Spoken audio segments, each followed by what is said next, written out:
Good afternoon, everyone.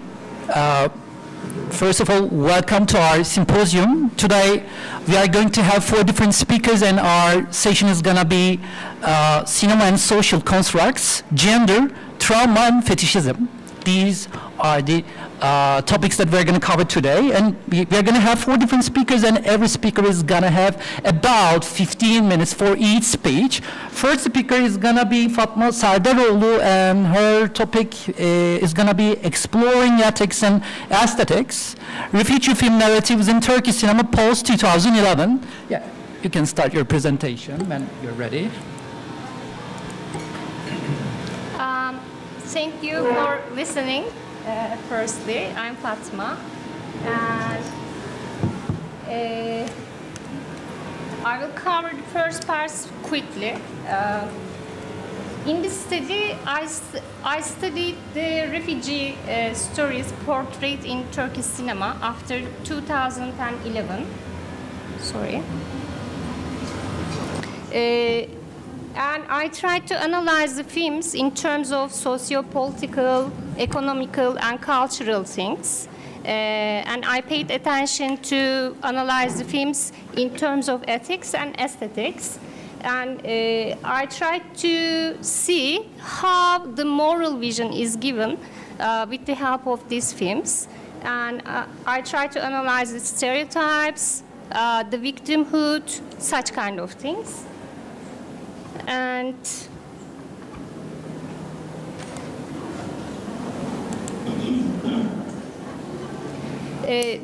the refugee problem, the migration is getting more and more important all over the world, because the number of the refugees all around the world has doubled in the last 2 decades. The number is around 170 million all around the world, and in Turkey we have 3.6 million refugees from Syria and around 320,000 asylum seekers and other migrants from the other nationalities. And migration is closely related to being human, and it is closely related to ethics, vulnerability, and precarity concepts.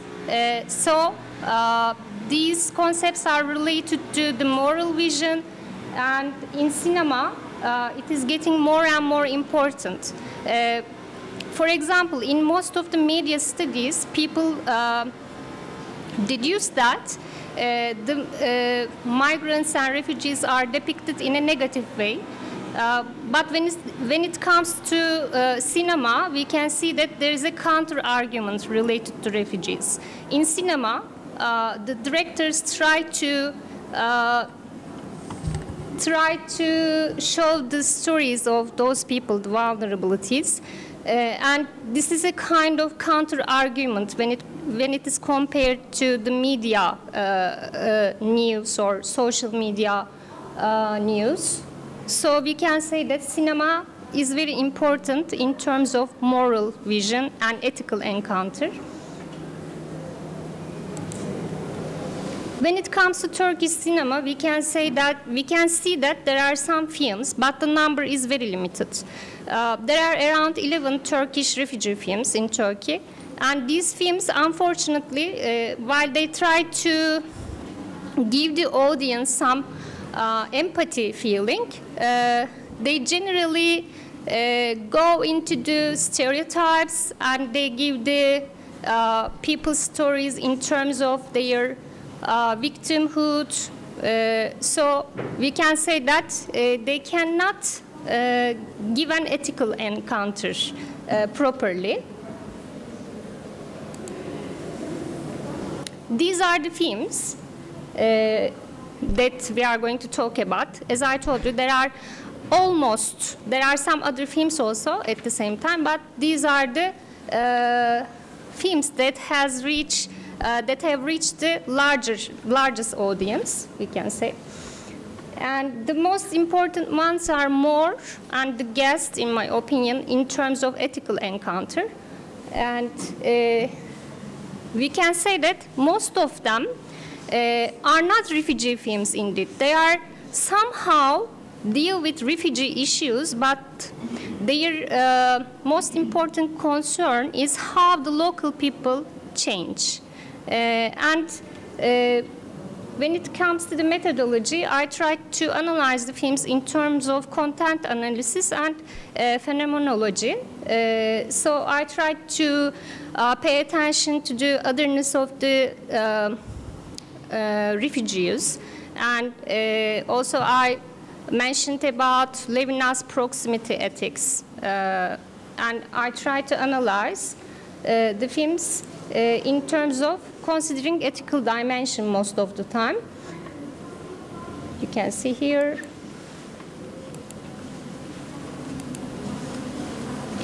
You can see some statistics here. As I told you, Turkey hosts the largest number of refugees all around the world. And there are some rules and regulations related to that.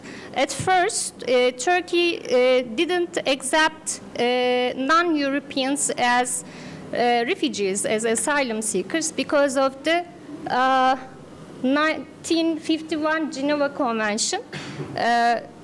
But later, when the number got higher and higher, EU and Turkey started some deals, and in 2014 they gave some rights to asylum seekers, and it is called temporary protection. While it gives people some rights in terms of education, health, such kind of things, there are also some liminal effects of temporary situation in Turkey.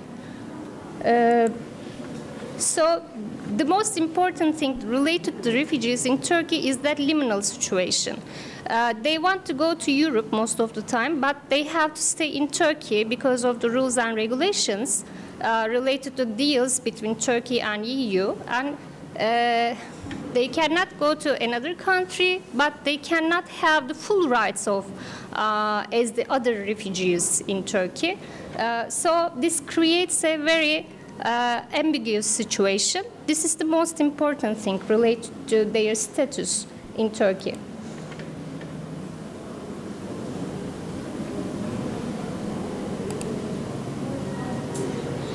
These are the other concepts that I deal with in this study. I got some points from Levinas' alterity and proximity ethics, and I paid attention to Susan Sontag's compassion fatigue. Such kind of things were important considering ethical studies.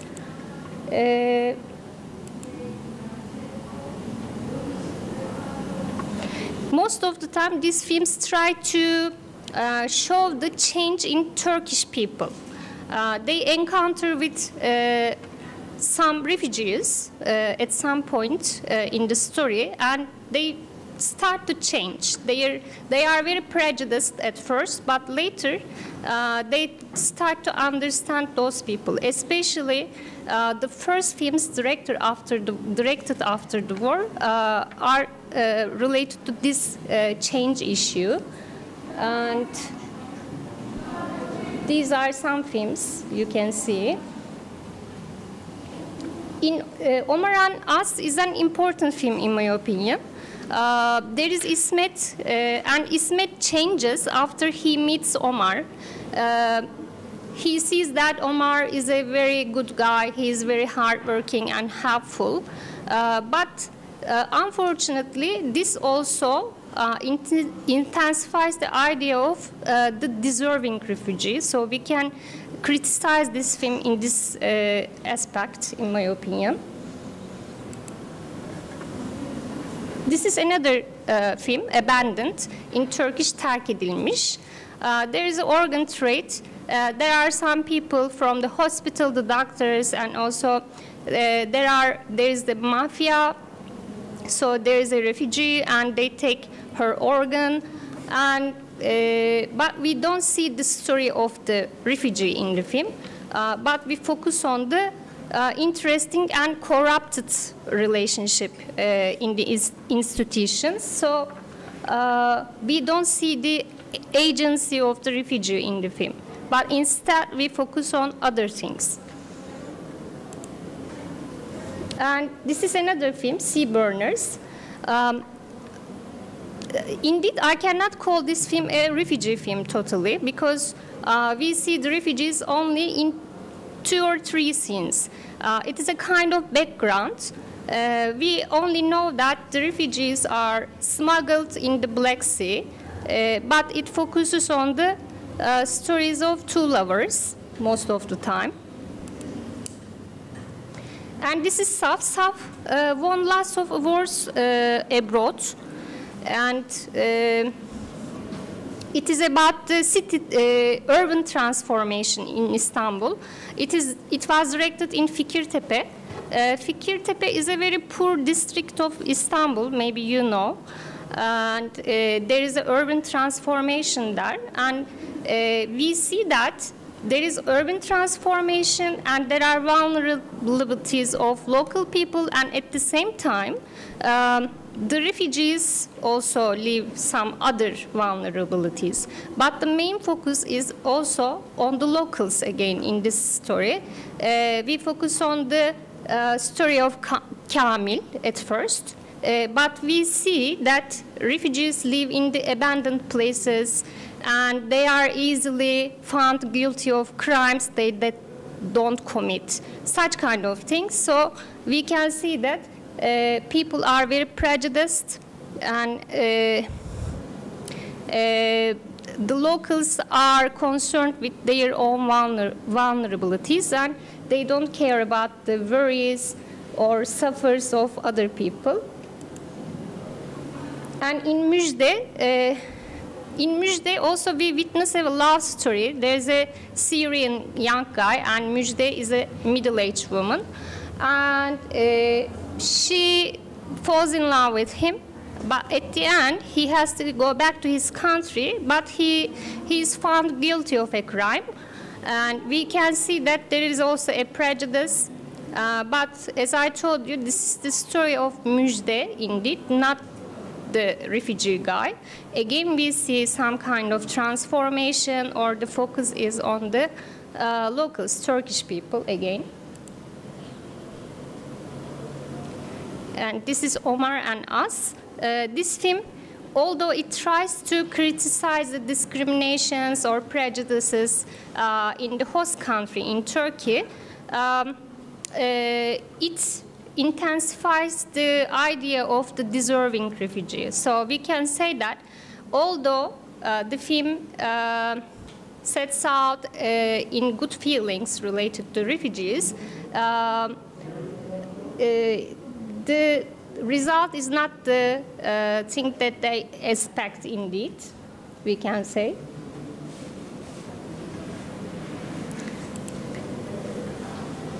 And more, this film is very important because it criticizes the smuggling concept. And we see that some people are trapped in the warehouse and they are smuggled. They want to go to Europe, and they come across with a father and the guy, Gaza. And in the end of the film, we see that although Gaza was a good and clever guy, in the end he turns out to be more evil than his father. And he keeps the refugees in the warehouse in a very difficult conditions, and we can see that the women and children are under very bad conditions. They are more vulnerable than the men. We can see such kind of things. But this film is important because we can say that it gives us an ethical encounter. Although we don't see the stories of refugees, we can say that it criticizes the system. The migration system, the smuggling thing, and the hegemonic things, the power relationships are criticized in the film. And in terms of that, we can say that it is somehow, it has somehow an ethical encounter with the refugees. 1 minute left for your presentation. Okay. This one. And this is the most important film for me because it gives the real stories of the refugees.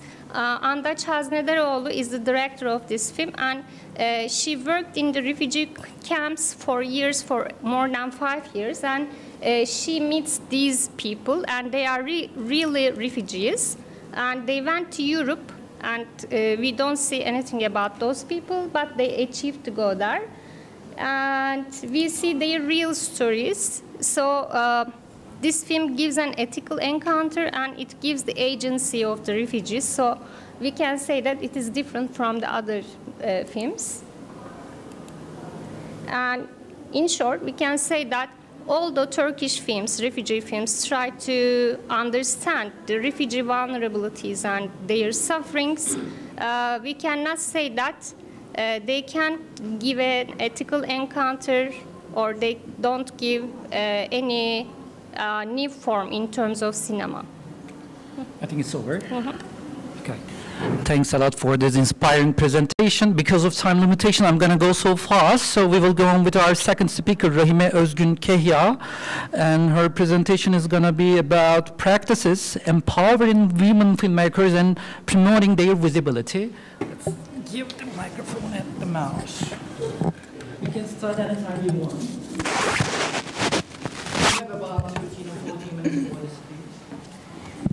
Thank you for your nice presentation. I'm a film and media academic, and I'm working in Kafkas University, Kars, in Turkey. Today, I will make you a presentation regarding practices empowering women filmmakers and promoting their visibility. Okay. Yeah. First, I have to learn how to. When you click the button, I think it goes on. This one. Sola mı basacağım? Okay. First, I will present and conceptualize the problem, and I will give you 3 examples regarding the incentives to empower women filmmakers, and then I will conclude my presentation.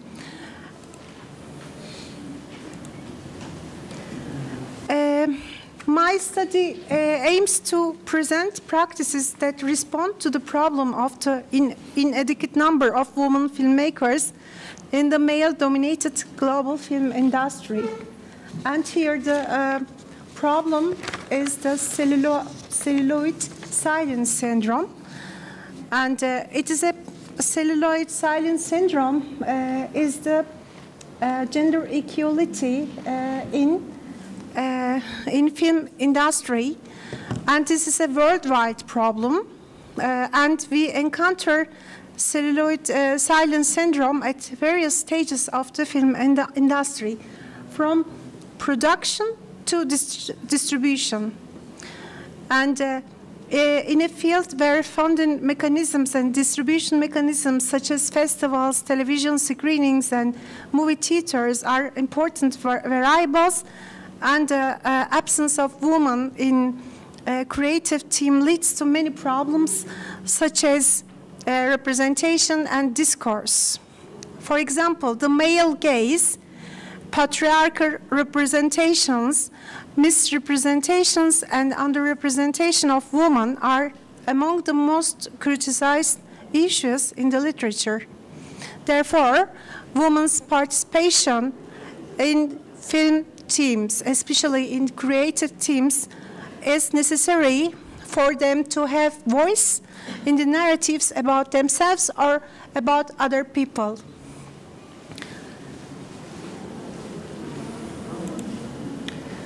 Let's talk about the celluloid silence syndrome.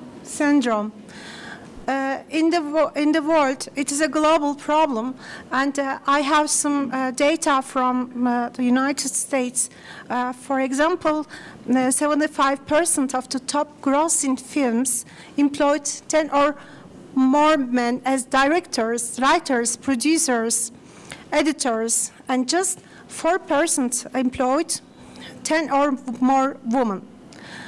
And it was, this data is about the 250 top grossing films for the last 26 years. And there is another alternative to celluloid silent, which is celluloid hairless.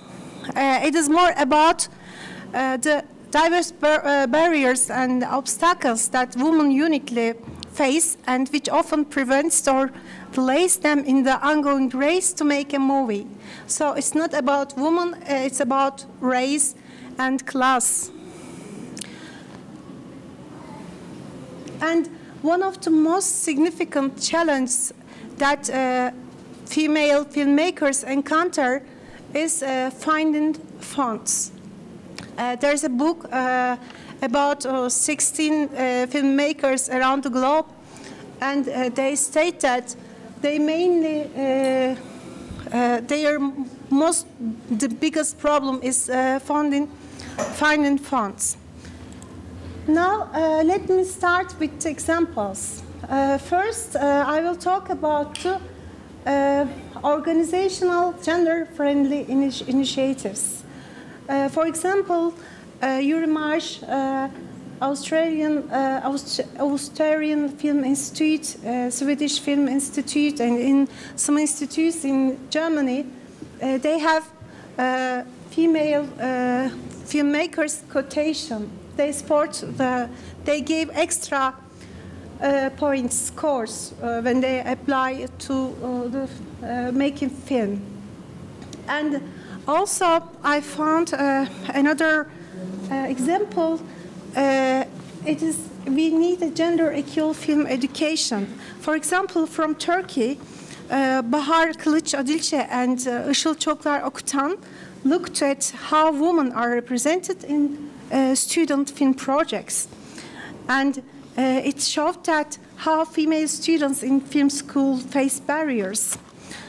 And before they graduate and enter the job market.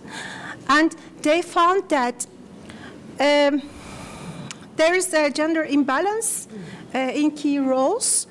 And they also explored that when there are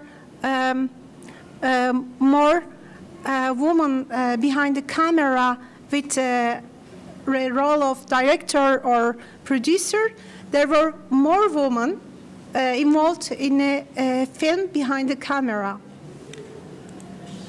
Now I will give you the second example regarding digital facilitations in women's filmmaking. For example, we are living in a smartphone era, and there are some advantages to make film with smartphones. And also there are some projects. For example, I worked in Anadolu University, and there was a project for women living in villages.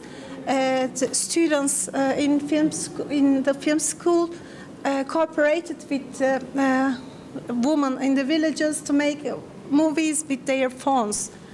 And the mobile phone filmmaking is very common in today's world. There are some special festivals, film festivals, for example, and digital possibilities give low budget, less creative and technical staff, and we can reach more access to images, and this also affects women's filmmaking. And also, I would like to talk about some festivals, film festivals.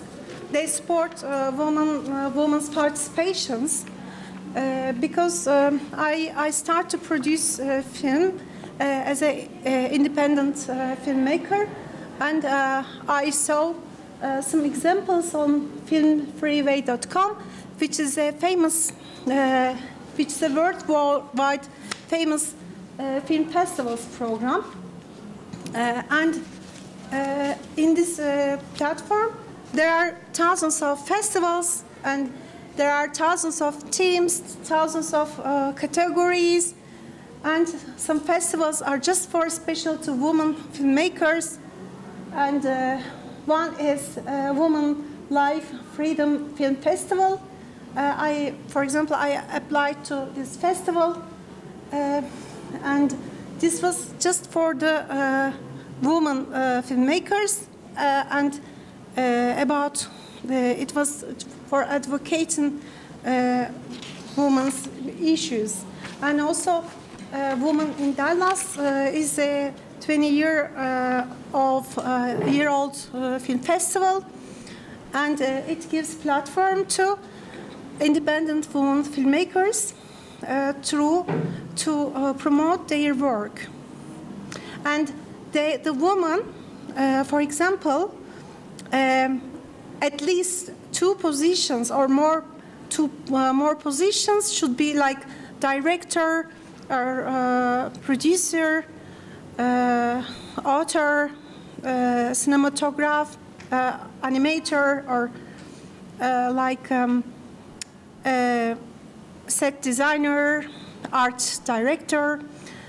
And however, for this Women in Film Dallas Festival, I realized that participation fee was $80, and it is in United States of America. I witnessed sometimes they are $50 just to participate at a film festival, or sometimes $100. So it's a little bit challenge for me because I'm an independent filmmaker, and also for the also third world countries, it can be a problem. So I didn't participate to this festival. Even it was for encouraging women filmmakers. And now I would like to conclude my presentation. Yes, the problem is we live in a male-dominated global film industry. It is a worldwide problem, even in Europe or even in the United States of America. Maybe they have some little bit better conditions for women, but it is very similar. And for some countries, we don't have data for women filmmakers. So it is really a problem, because women need to self-represent themselves, and they should have voice in the film industry. And the most important problem is finance, and it is a problem from production to distribution.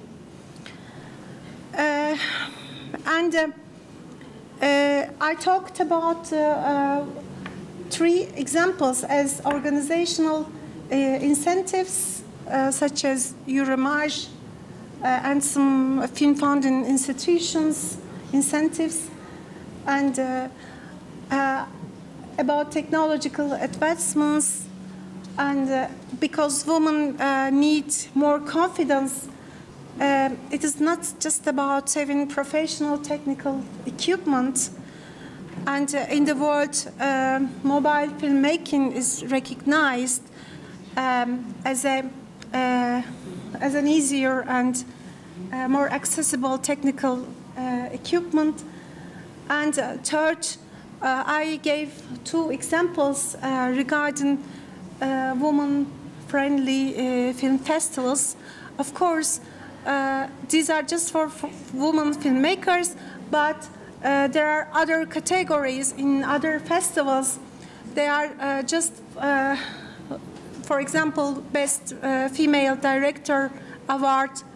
There are some categories, or Best Films, Best Women's Film category, for example.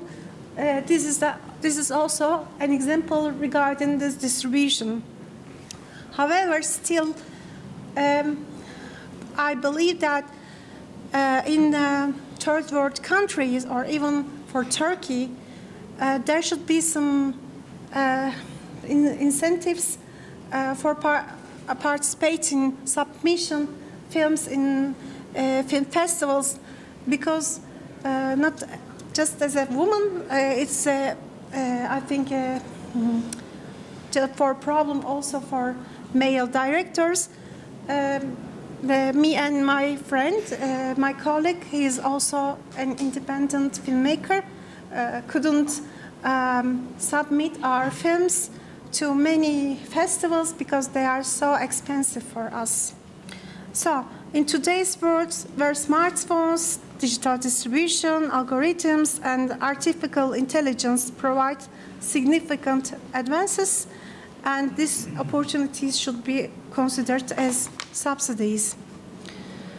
As a result, gone are the days when only professional cameras and crews worked and films were seen in film production capitals such as Hollywood, Istanbul, and Bollywood. And of course, these production capitals still retain their centrality, mainstreamness and gender inequality, but technological and socio-cultural changes are facilitating women's film production in the periphery as well. And we need more collaborations and public-private sector support, and to help women's film industry to break free from the celluloid silence syndrome, although not yet to the desired extent. Yes, there are incentives, but they are not at the desired extent. Oldu mu? Tamam, son cümle.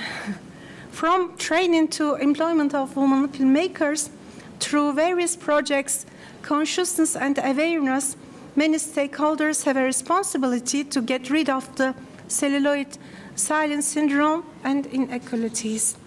Thank you very much for listening to me. Thank you for your presentation. We will go with our first speaker, Tuğçe Kutlu. Her presentation is going to be across the border, violation of the women's body and post-war trauma in cinema after 2000. Okay. First of all, yeah, I'm a research assistant at Ankara University, and I want to dedicate my presentation to the people of Ukraine and Palestine who are going through and suffering unspeakable atrocities and war crimes at this moment as we speak. Okay. So, in cinema, narratives addressing post-traumatic experiences have become increasingly prevalent, particularly in films produced after 2000. Can we? Oh, no. Let's come back. Okay. In films produced after 2000. This trend can be attributed to the rise in violent incidents over the past 24 years. And public displays of mourning, such as those following 9/11 and Princess Diana's funeral. This study examines films including Incendies by Denis Villeneuve, Oscuro Animal by Felipe Guerrero, In the Land of Blood and Honey by Angelina Jolie, My Mother's Wound by Ozan Açıktan, Pudistus by Antti Jokinen, Grbavica by Jasmila Zbanic, Amulet by Romola Garai, and Butterfly Vision by Maxim Nakonechny. Within the framework of trauma and film literature, all these films depict the violation of women's bodies through sexual violence during wars and reflect the aftermath of these events in their post-war narratives. First chapter is called War and Secrets, Grbavica, The Land of My Dreams, and Incendies.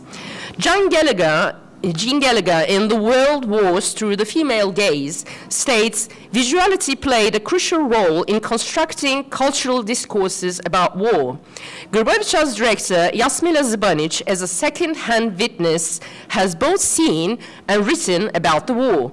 The director takes on the mission of reminding the world of this war and healing Bosnia's wounds.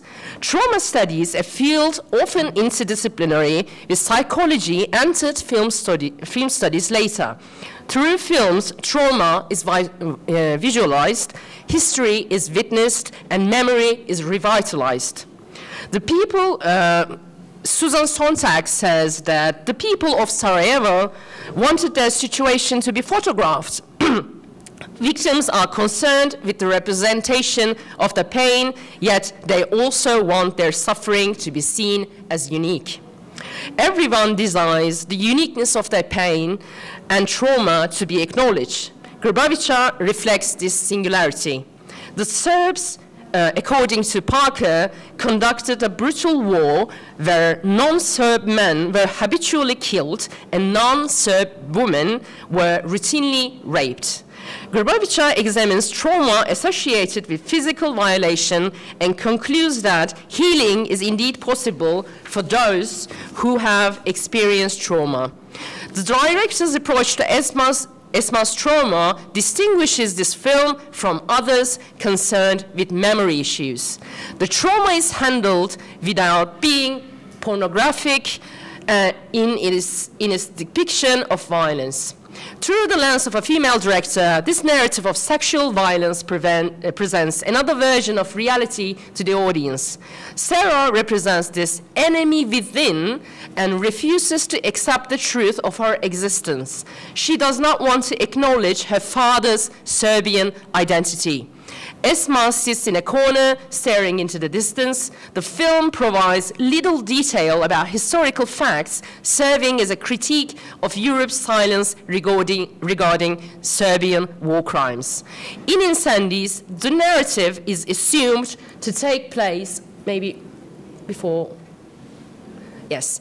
The narrative is assumed to take place in Lebanon due to its resemblance to the Lebanese civil war. There is ethnic conflict between Christians and Muslims. Soldiers shave the heads of young boys. A child with a tattoo of 3 dots on his heel looks directly at the camera. A report emerges on mass rapes that occurred in Lebanon, and it is said that these women and girls and their family members who witnessed these crimes are double victims, first of sexual violence and then of the failure of individuals and state officials to hold perpetrators accountable or even acknowledge the crimes, states a Legal Action Worldwide report. And Legal Action Worldwide's executive director, Antonia Mulway, tells to The Guardian, "We were deeply shocked by our findings. We expected sexual violence to occur opportunistically, but not systematically." So the second episode, second chapter is called Captivity and Ethnic Rape in the Land of Blood and Honey and Butterfly Vision. According to Doni and Valentini, ethnic cleansing, unlike other linguistic expressions marking this century's idea of eliminating those who are different, it consists of 2 simple words, perhaps less harmful sounding. One of the central components of this ethnic cleansing is ethnic rape, which determines the nationality of a group's future children. In the Land of Blood and Honey opens with Ayla and her lover, Daniel, enjoying themselves in a lively setting. The 2 dance happily. Suddenly, an explosion occurs and dead bodies fill the screen. Daniel tries to help those around him. And while at the camp, Ayla is raped by a Serbian soldier under orders from Daniel's father. Daniel kills the soldier, but later murders Ayla for leaking information to the Muslims. Finally, UN soldiers arrive, but it is sadly too late. In Butterfly Vision, the story revolves around Lilia, a Ukrainian soldier who was held captive for 2 months by pro-Russian separatists in the Donbas region and later returned in a prisoner exchange. Upon her return, she gains sudden popularity among the public and is nicknamed Butterfly. Flashback scenes in the film appear pixelated and semi-real, creating a butterfly-like vision. While it is clear to everyone that Lilia endured violence, her experiences are largely ignored. And the military investigator doesn't even ask if she was sexually assaulted, despite this being a well-known tactic and a war crime.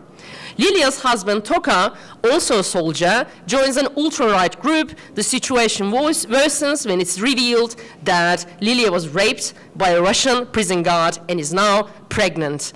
The film employs advanced visual effects to portray Lilia's post-traumatic stress.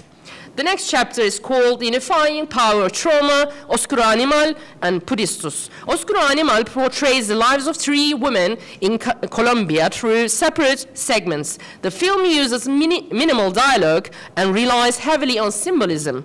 The sound design by Roberta Einstein creates an immersive auditory environment that extends beyond the frame. The continuous chirping of birds competes with the distant crackle of gunfire. The sounds of children skipping rope and voices from a radio are muffled by the rain hitting metal sheets and tarpaulins. Amid the war-torn backdrop of Colombia, the first story belongs to Rocchio. Upon returning from washing clothes, Rocchio discovers that her village has been destroyed. The young woman embarks on a journey to Bogota, which she believes to be safer. During her bus ride, an attack occurs, but a bond she forms with a young girl becomes central to this narrative. The second story focuses on Lamona, a girl living with a militia member, and this man repeatedly beats and rapes her. Lamona's shattered dolls symbolizes her lost innocence. She becomes pregnant, but later suffers a miscarriage. While the militia member sleeps, Lamona stabs him to death multiple times. The third story revolves around Nelsa, a female militia member. She is sexually exploited by male militiamen who constantly leer at her. Unable to bear this, she flees and heads towards the city. Pudistus, The Purge, is set in Estonia. The film opens with smoke rising in the distance and a young woman, Zara, appearing on the screen. An older woman, Alid, watches Zara from inside her home, clearly afraid to venture outside. She picks up an axe for protection. It becomes evident that Zara has been forced into sex work and is a victim of human trafficking. Alide is revealed to be the sister of Zara's grandmother, Ingel. Zara has been repeatedly sexually assaulted and is told she can never return home. Alida recalls how she was once gang raped by communist soldiers as a young woman for hiding her lover. She repeatedly mutters, "I'm not here," as if trying to dissociate. The scars of war are deeply etched into this elderly woman. Alida tells Zara, "These questions bring back memories I wanted to bury." Referring to collective memory, Halbwach states, "Our impressions seem more reliable if they're based not only on our own memory, but also on others. It is as if the same experience were initiated by many, not just one person." But this strengthens our confidence in the accuracy of our recollections. And the final chapter is called A Different Future is Possible, Amulet and My Mother's Wound. Amulet begins with the main character, Thomas, standing at a checkpoint in the middle of nowhere, dressed in a military uniform. The setting is presumed to be somewhere in Eastern or Central Europe, likely Romania. Alone at a checkpoint, Thomas digs a hole and finds an amulet. In a flashback, Thomas recalls trying to prevent Miriam, a woman she met in the forest, from leaving. When she runs, Thomas assaults and rapes her. This act embodies the patriarchal mindset that justifies rape as a wartime entitlement. Returning to the house, Thomas battles the creature, which is in the film, and realizing it's a man who had abused Magda and others, Thomas kills the monster, understanding its role as an embodiment of patriarchy and inherited violence. The amulet Magda possesses transforms Thomas into a new guardian, a creature bound to the house, much like its previous inhabitant. In the final scene, Magda drives through green fields and encounters Miriam and her daughter at a gas station. Miriam tells Magda, "We must all move on, mustn't we? Forget and move forward." Magda replies, "Never forget," leaving the amulet with Miriam. My Mother's Wound is a Turkish film that depicts the atrocities in Bosnia. As seen in post-2000 cinema, the Balkans, particularly Bosnia, and the massacres and sexual violence that occurred there frequently appear in films. According to Tanıl Bora, rapes were not only condoned, but encouraged as a humiliating act against the enemy, and as some soldiers and militia explicitly stated during attacks as part of a plan to sow Serbian seeds in Bosnia. The film begins at the Zenica orphanage in Bosnia-Herzegovina. The protagonist, Salih, leaves the orphanage to search for his family. Salih arrives at a rural home. The father, Mirsad, claims to know nothing as he lost his leg in the war. Later, Mirsad's wife, Nerma, arrives. The grandmother, after sending the others away, tells Salih, "We have spent 15 years trying to forget what you've come to remind us of." She reveals that Nerma was sexually assaulted by a Serbian soldier, resulting in Salih's birth. Nerma has suppressed her trauma. Sorry, you have 1 minute. Okay, with medication, the grandmother tries to bribe Salih to leave. This study examined 8 films through the lens of post-war trauma narratives and the violation of women's bodies. And these 8 films are grouped into 4 categories that I told you about. As an analysis of these 8 films produced in the 2000s reveals that war narratives encompass multiple perspectives and stories. The sides involved in the war can be both perpetrators and victims of oppression. The last 2 films highlight that when addressing post-war trauma narratives, there is an emphasis on remembrance and collective memory. And this is the, yes, thank you for listening. This is the references also. Can I get the microphone and the mouse, please? Of course. I will be the final speaker. Unfortunately, actually the time is over, but I'm going to so fast and I will complete my presentation within 10 minutes, hopefully. Let's look at this. Can you, thanks, yeah. Yeah, as you see, this is the name of the presentation. It's going to be a little bit colorful for you because the topic is a little bit complicated and controversial. So I try to make some points more colorful. Cinema as a universal fetishism, filmic reflections of fetish images in the framework of other traces is my presentation topic. Yes. This is the content, but I'm going to skip this part. Let's start with the introduction section. Cinema is a multi-layered art. For this reason, cinema has the ability to present visual images in different contexts through its own possibilities. In addition, for many directors, cinema is a way of expressing and explaining themselves. This is often realized through stylized images determined by the director. On the other hand, some directors transform this uniqueness into a much more individualized state, adding fetish desires, sometimes fetish wares, in short, themes hidden in their subconscious. At this point, the main purpose of this study is to put forward the idea that some of the leading other directors, such as Fellini, such as Hitchcock, such as Tarantino, such as Chilovsky, we are going to focus on their filmic reflections in terms of the fetish image. This is the main point of the presentation. Also, you can see some visuals related to fetish images in terms of cinema, within the context of cinema. When we look at the definition of fetishism, there are lots of different aspects indeed, but I try to categorize them under some groups. First of all, we can look at the psychological perspective. In an analytical perspective, we can cover Sigmund Freud's point of view. Freud viewed fetishism as a form of sexual deviance. He theorized that fetish objects replace the male child's fear of castration. Maybe you can remember the concept castration anxiety related to Freudian's point of view. But when we look at the more modern point of view related to psychology, you can remember the word paraphilia. I mean, modern psychology sees fetishism as a sort of paraphilia.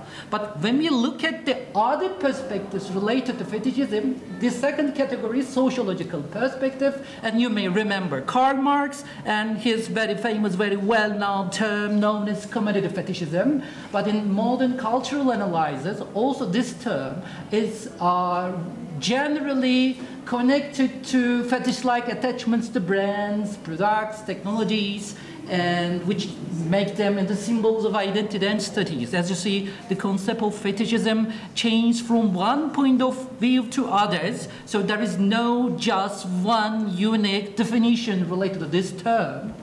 When we look at the anthropological perspective, you may see fetishism studies. It's a very common study area in European countries, and that they generally focus on talismans or amulets. I mean, daily products or daily things in our lives. In contemporary anthropological point of view, also focuses on some religious themes in terms of fetishism.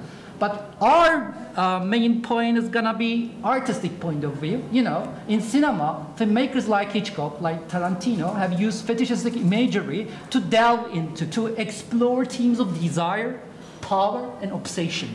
For instance, I'm gonna explain in a detailed way in the Hitchcock part, but I will tell it again and again. Hitchcock's use of female characters and objects like jewelry often symbolizes his deeper anxieties, and these things can be a sort of fetishistic image in a cinematic point of view. Also, in fashion and advertising, you may see some fetish points, like shoes, like leather, like latex, or like branded goods. But in cinematic point of view, I think we need to underline Lara Mulvey and her very well-known film theory. You know, Mulvey discussed fetishism in the context of the male gaze theory, where women are objectified and reduced to fetishized images that serve male desire. We're going to focus this point again. And when we look at the fetishism and cinema point, we need to point out this paragraph, I think. Fetishism in cinema, particularly from an Auteur perspective, serves as a powerful tool for exploring desire, identity, and cultural values. By repeatedly employing fetishistic motives and symbols, authors create works that resonate on both personal and universal levels, which turn the ordinary into extraordinary, and transforming cinema into a medium of profound psychological and cultural exploration. I'm going to go so fast, so I won't explain Auteur theory in a detailed way. I think most of the people, most of the viewers now have lots of information about what Auteur theory means, but I'm going to cover some important key features related to this theory. You know, when we say Auteur theory, 4 important points that I need to highlight: personal vision, repeated themes and styles, creative control, and artistic unity. These 4 important, significant things are crucial to define a director in terms of Auteur theory. And when we look at the fetishism and Auteur perspective, we can say that older filmmakers often incorporate fetishism into their works as a stylistic signature or thematic obsession. Their repeated use of certain motifs, symbols, or objects transforms them into recurring elements that carry personal or universal significance. For example, we can start with Alfred Hitchcock. When we look at the Hitchcock, he has some fetish obsessions. For example, blondie women, jewelry, and stiletto shoes. You may see these 3 elements in most of his films, and their way of usage turn into or transform into a sort of fetishism in his cinematic universe. When we go on with another director, if I can, yes I did, Fellini, one of my favorite directors, he uses fetish elements with a very different point of view. He sometimes focuses on clothing and uniforms. Sometimes he uses religious imagery as a fetishistic element, and sometimes, actually not sometimes, often, he uses the female body as a kind of, objectified image.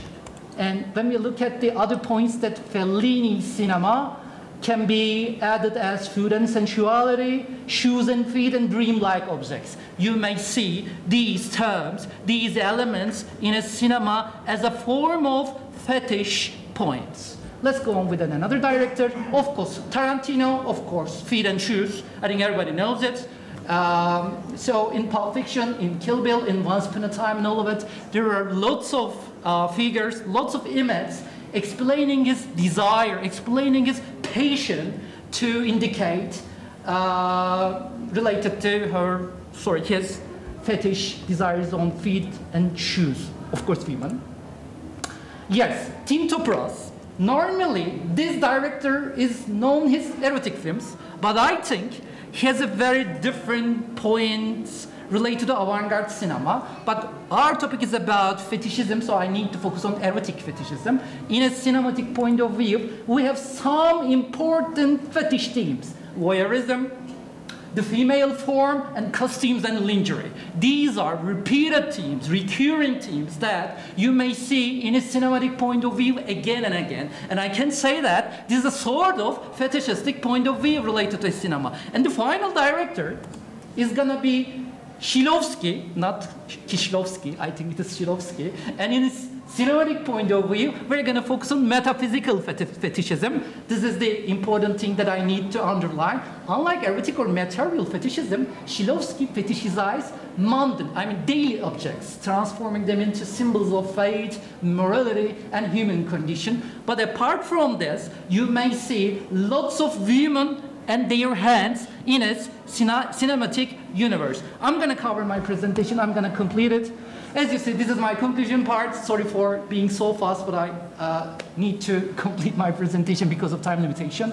Fetishism in cinema, particularly from an older perspective, serves as a powerful tool for exploring desire, identity, and cultural values. By repeatedly employing fetishistic motives and symbols, authors create works that resonate on both personal and universal levels, turning the ordinary into extraordinary and transforming cinema into a medium of profound psychological and cultural exploration. And this is the end of my presentation. Thanks for your participation. This is our end. This is the end of the session. But also our time is over. But if you have any questions related to our speech, we can answer your questions voluntarily. Otherwise, I'm gonna complete the session. Do you have any questions related to session? Specifically yours. That's my comment. You like it? Yes. That's great. Do you have any questions for our speakers? Not just me, other speakers, because I think every speech is really inspiring. Fatma hocam, Rahime, Özgün hocam, and Tuğçe hocam, it's a great pleasure to listen to you. I thank again and again for this inspiring speech. Thanks a lot. This is the end of the session. Thanks for your participation.